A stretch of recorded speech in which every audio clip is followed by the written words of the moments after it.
খুব তাড়াতাড়ি বের হয়ে গেলাম বাসা থেকে। আমাদের হচ্ছে এক রিলেটিভকে দেখার জন্য। আসসালামু আলাইকুম।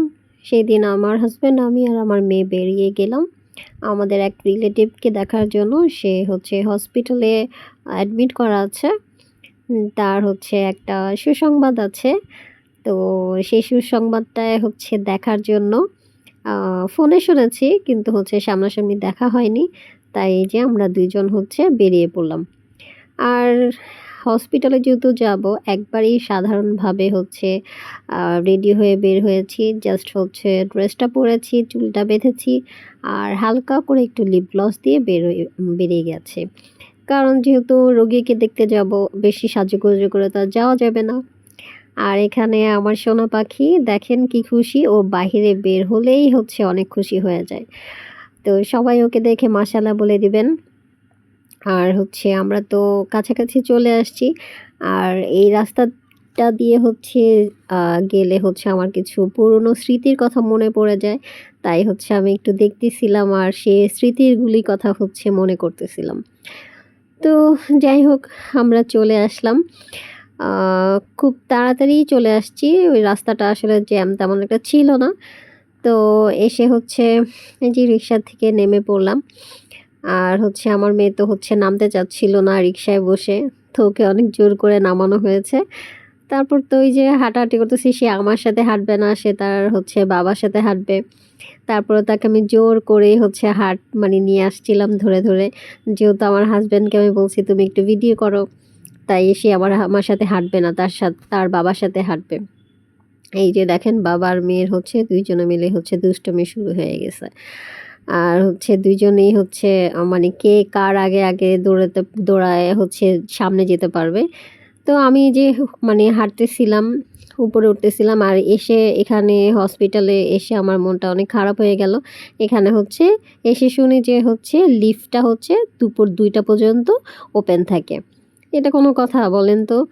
তো কষ্ট করে এই যে হেঁটে, হেঁটে উপরে উঠতেছিলাম সিঁড়ি দিয়ে উঠতে আমার কাছে খুব কষ্ট লাগে।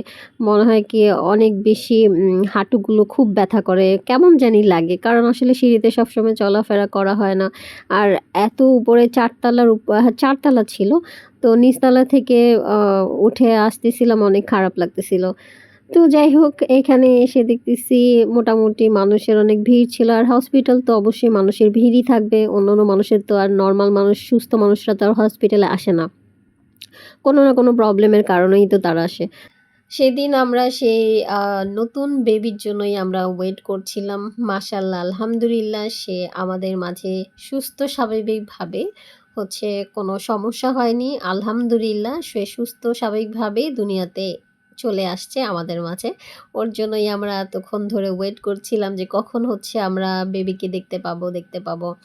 তো আমার হাসব্যান্ড ওকে কোলে নিছে, নিয়ে হচ্ছে ওকে আর আমার মেয়েকে হচ্ছে মিলাচ্ছিল যে কে কার মতো দেখতে।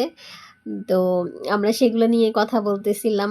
তারপর হচ্ছে আমার হাসব্যান্ড হচ্ছে আমাকে কোলে দিছে। দিয়ে তো মাশাআল্লাহ আমি ওকে দেখে আমার এত বেশি মায়া লাগতেছিল, এত বেশি মায়া লাগতেছিল যে আমার মেয়ের কথা মনে পড়ে যাচ্ছিল। যে আমার মেয়ে যখন হইছে তখন ওকে দেখে যেরকম মায়া লাগছিল, সেরকম ওকে আমার কোলে নিয়ে সেই ফিলটাই আমি করতেছিলাম। আমার মনে হচ্ছিল না যে ওকে রেখে আমি চলে আসি। কিন্তু আসলে হসপিটালে তো আর বেশিক্ষণ থাকা যায় না। মানে এত বেশি মায়া লাগতেছিল মাশাআল্লাহ। তো ওই তো বললাম যে বেশিক্ষণ আসলে হসপিটালে থাকা যায় না। যেহেতু আমরাও কাছের মানুষ, আরও অনেক কাছের মানুষ রিলেটিভরা আসবে। তাই হচ্ছে আমরা আর ভিড় করলাম না। আর হচ্ছে রেস্ট্রিকশন ও ছিল যে বেশিক্ষণ আসলে হসপিটালে থাকা যাবে না। আমরা আমরা গিয়েছিলামও বিকেলের পরে। তো হচ্ছে আমরা হচ্ছে বেরিয়ে পড়লাম। আমার হাসব্যান্ড ফোনে কথা বলতেছিল আর হাঁটতেছিল। আর আমিও হাঁটতেছিলাম, যেহেতু সামনে থেকে আমরা রিক্সা নিবো। তো হাঁটতে, হাঁটতে আমার মনে হচ্ছিল কিছু একটা খাই, কি খাবো, কি খাবো? তো হচ্ছে বাহিরে বের হলে তো কিছু না খেলে তো আসলে ভালো লাগে না। বাসায় গিয়ে যদি বাহিরে থেকে কিছু না খেয়ে যাই, তাহলে মনে হয় না বাহিরে থেকে ঘুরে আসছি। তো আমি আমার হাসব্যান্ডকে বলতেছিলাম যে আমার ফুচকা খেতে অনেক মন চাচ্ছিল। যে আমার আসলে সবসময় বাসা থেকে বের হওয়া হয় না। বের হলেই হচ্ছে এটা সেটা খেতে মন চায়। তো অনেকদিন ধরে আসলে আমার ফুচকা খেতে মন চাচ্ছিল। তো এখানে এসে দেখলাম যে ফুচকাটা নেই, ভেলপুরি ছিল আর হচ্ছে পানিপুরিটা ছিল। আমি ভেলপুরি খাই না, আমার ভালো লাগে না। আমার হাসব্যান্ডের অনেক পছন্দ, অনেক মানুষের আসলে ভেলপুরিটা অনেক পছন্দ কিন্তু আমার ভাল লাগে না। তো পানিপুরিটার জন্য ওয়েট করতেছিলাম, জানি না কিরকম হবে। তো আমার হাসব্যান্ড মানে খেয়ে বলতেছিল যে, "না ভালো হইছিল, তুমি খেয়ে দেখো।" তো আমিও পানিপুরিটা পছন্দ করি কিন্তু ফুচকাটা একটু বেশি পছন্দ করি। তো খাওয়া-দাওয়া শেষ করে বাসায় চলে আসলাম। আর এসে ওই যে পানিপুরি শুধু খেয়ে হচ্ছে পেট ভরতেছিল না। তো বাসায় এসে আমি পাস্তাটা রান্না করলাম। মনে হচ্ছিল কি পাস্তাটা রান্না করে খাই। মানে মনে চায় আসলে যখন যেটা মন চায় তখন সেটাই খেতে মন চায়। তো আজকের ভিডিওটা কেমন লাগলো অবশ্যই লাইক, কমেন্ট, শেয়ার দিয়ে পাশে থাকবেন। আল্লাহ হাফেজ।